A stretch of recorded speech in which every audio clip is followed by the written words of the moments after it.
Before we start, just a heads up that this episode contains testimonies and stories of war that some listeners may find upsetting or disturbing.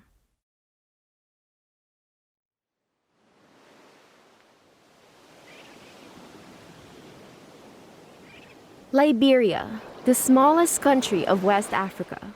With 580 kilometers of coastline stretching along the Atlantic coast, it's a paradise for tourists and surfers alike.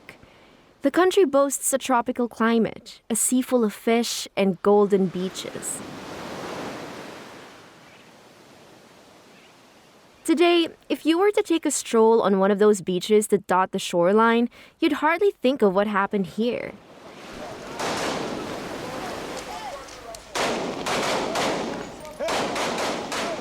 Freeport, Liberia's main harbor.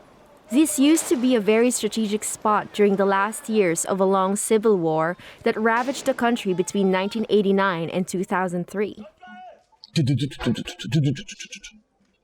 What's that sound? That's a machine gun approaching the port. Then they will reply from the Freeport there. And they're using a gun called Dragon.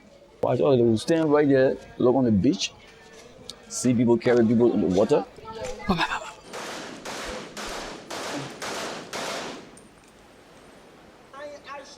Jonathan G., a former Liberian soldier in his late 40s, recalls the sound of a battle that took place here. He doesn't want us to use his whole surname as he's still afraid of the consequences of his involvement in the war. When we first met him, Jonathan gave us the impression of being a laid-back guy. This changed as soon as he started to talk about the war. Like water has strong currents underneath a calm surface, Jonathan had another side. His expression revealed that he had experienced violence at its worst. Most of his fellow ex-combatants didn't choose to join the war. They were forced to do so. But Jonathan always knew that he wanted to be a soldier. He had always admired his uncle, a high-ranking military man. He told us when he was about 13, he saw the execution of a failed coup participant at the military barracks, and he thought, that is power. And when the war started, he wanted to be part of it.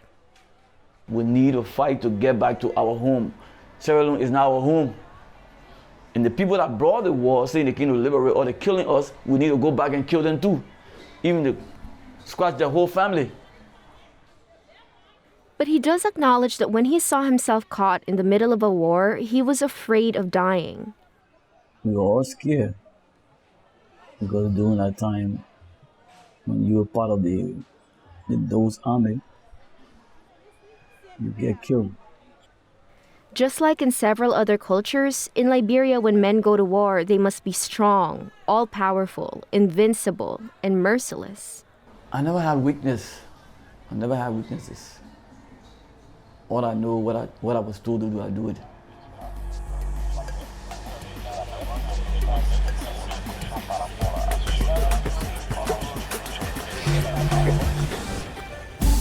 Welcome to Cry Like a Boy, a Euronews podcast where we travel to 5 African countries to tell stories of men defying centuries-old stereotypes.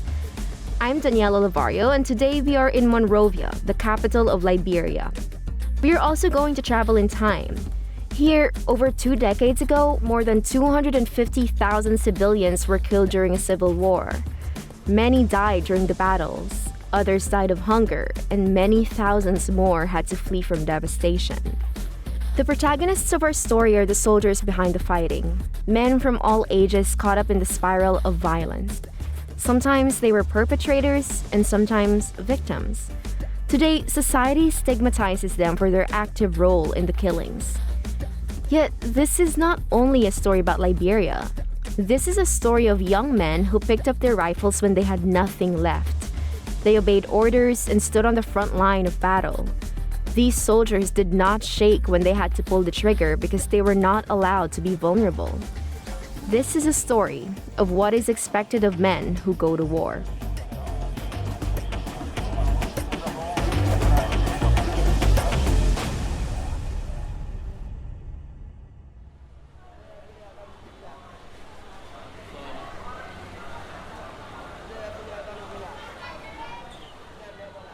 It makes me feel like a man and brave, that if this man can do this, I can do it too. Founded in 1847 by freed American slaves, Liberia was once among Africa's richest countries. Its wealth came from its many natural riches, gems, valuable hardwood trees, and rubber plants, until the war tore everything apart. Move it!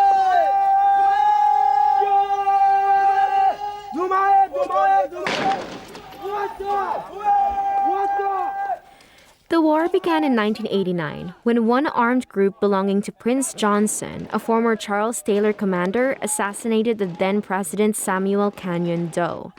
The assassination was filmed and well documented. Yet the uprising against President Doe was quite popular as Liberians were fed up of how despotic and dictatorial Doe's administration had become. The resulting power vacuum intensified the fighting between armed groups. The guerrilla wars spread to neighboring Sierra Leone and eventually involved Burkina Faso and Libya. Natural resources, age-old inter-ethnic tensions, and the wide gap between the rich and the poor fueled the conflict.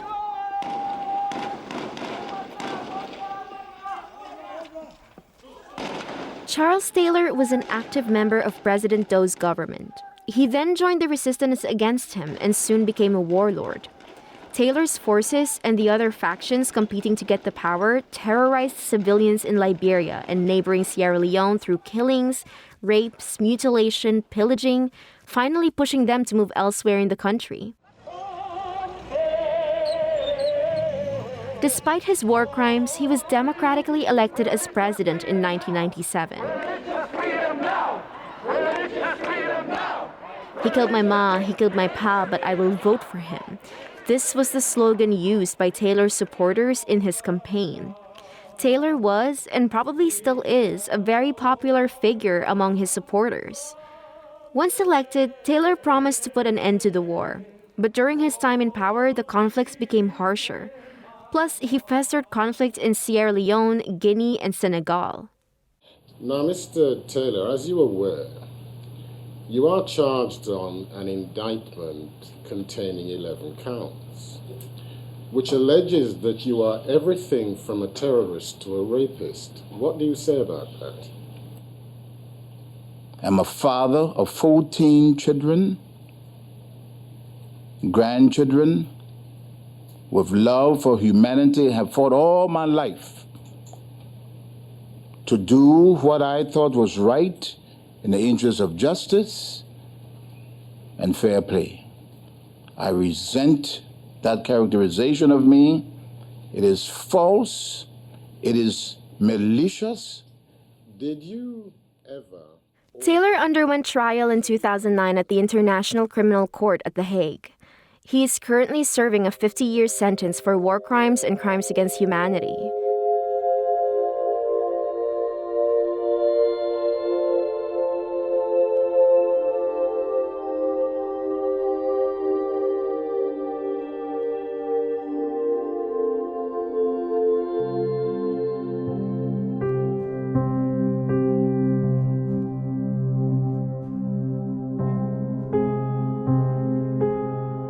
Those outside of Liberia who are familiar with the Civil War will surely remember a photograph of that period.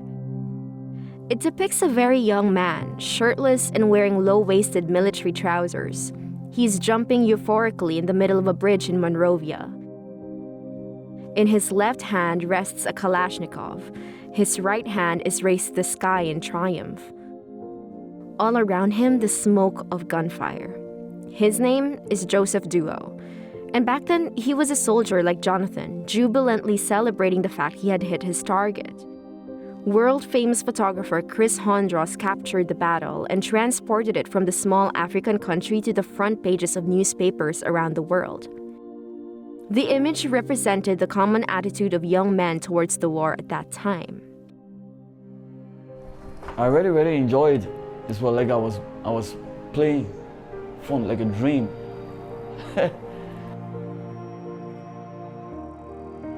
Can I believe that I got a gun in my hand, can kill somebody, take somebody's life? War history is full of examples of masculinity taken to the extreme, not only in Africa, but across the world. This is Rachel Wanyana, Uganda gender advisor with the Safer World organization. The organization focuses on preventing conflict and on peacekeeping. She makes an example of her country, Uganda, where men also glorify war and the figure of the warrior.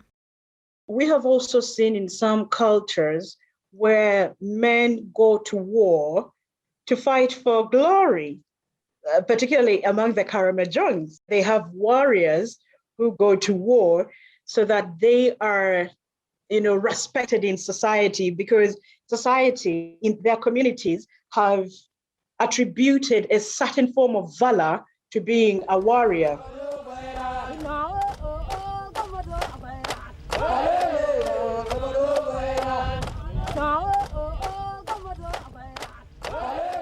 Military training is like choreography, a process aimed at breaking down individuality and creating a group of men that respond in unison. Their loyalty becomes unwavering. They're bulletproof. As a soldier, once a soldier is always a soldier. Even if I'm sitting here, if I heard a gun firing, I must move to where the gun's firing.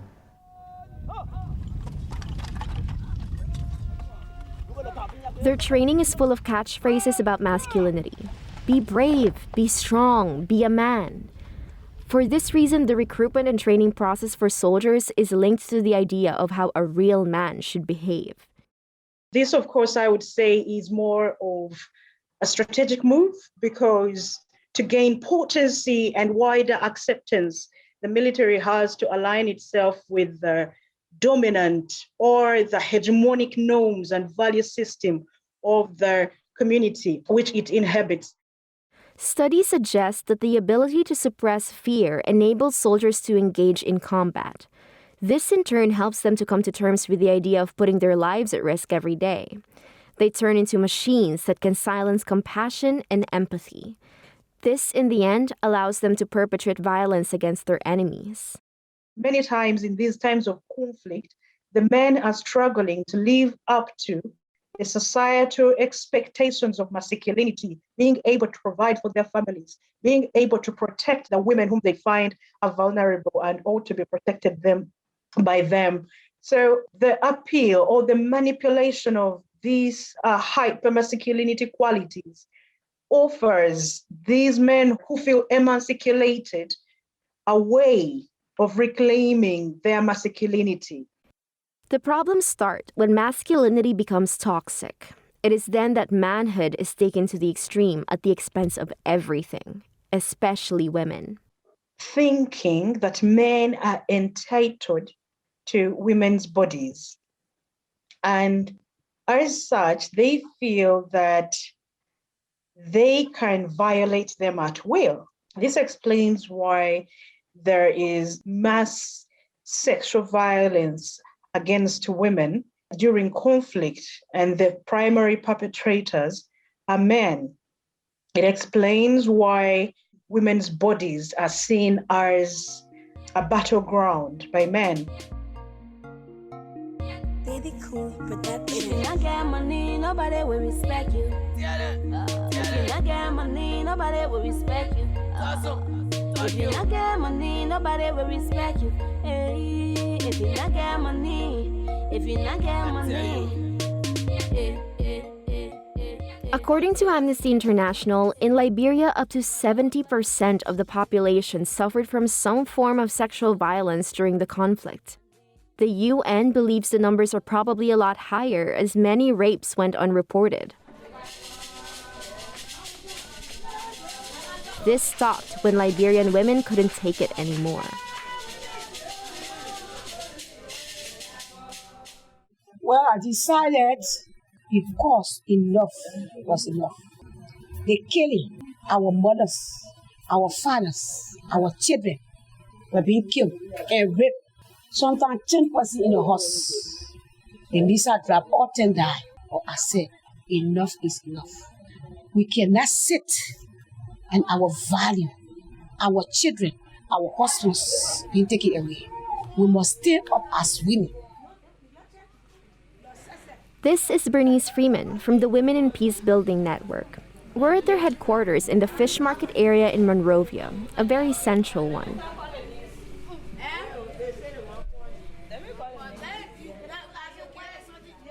This group was created in 2002 to unite Liberian women of different religions and backgrounds with a common goal: to stop the killings and demand peace.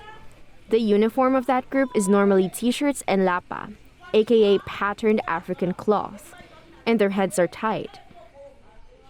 And we stood up. Bernice is short, very dark-skinned. She wears a braided wig that she pulls back. She's a leader. The women listen to her.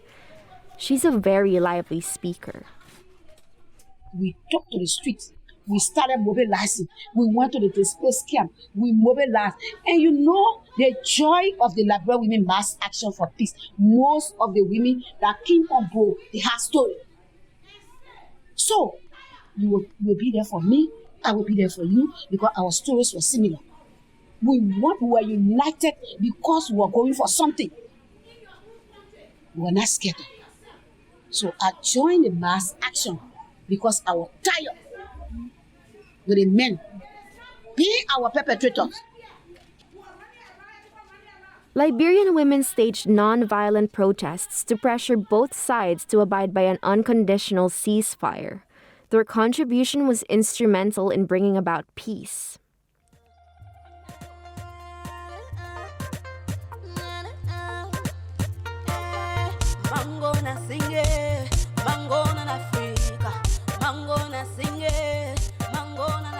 Although the war is over in Liberia, there are wounds that are still open, unhealed. Most of the crimes perpetrated during the war went unpunished. People sometimes bump into the murders of their relatives or their violators in everyday life. For instance, while going to the supermarket. We have two women here that the woman, she had a daughter, the only child. The only child she had was killed, the hair cut off, and they gave it to her to buy. And she was friendly with another woman. Not knowing the woman she was friendly with, the woman's son was the killer of her only child.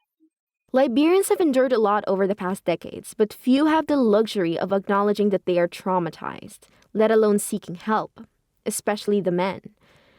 Liberian men are not allowed to talk openly about it because real men are not allowed to show their weaknesses. Or are they?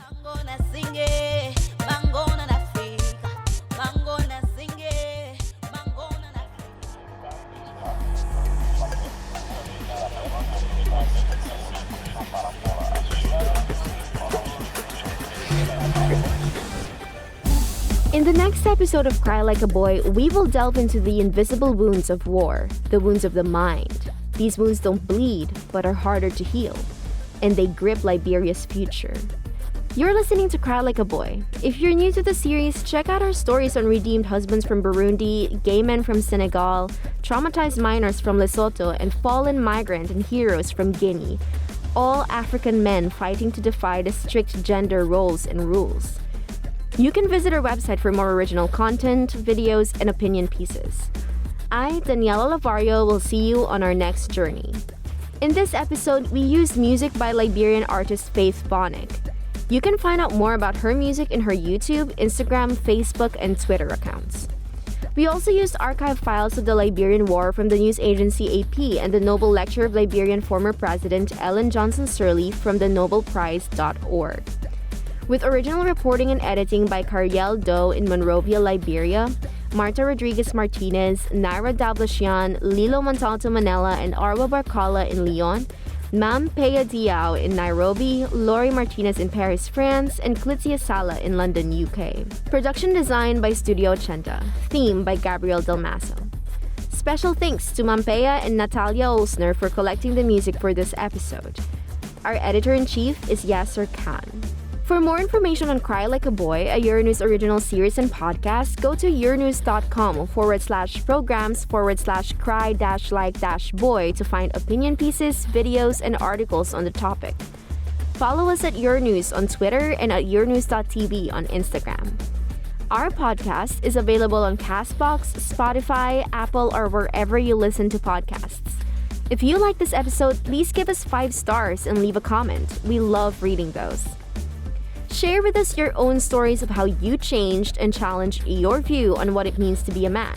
Use hashtag #CryLikeABoy. If you're a French speaker, this podcast is also available in French. Dans la tête des hommes.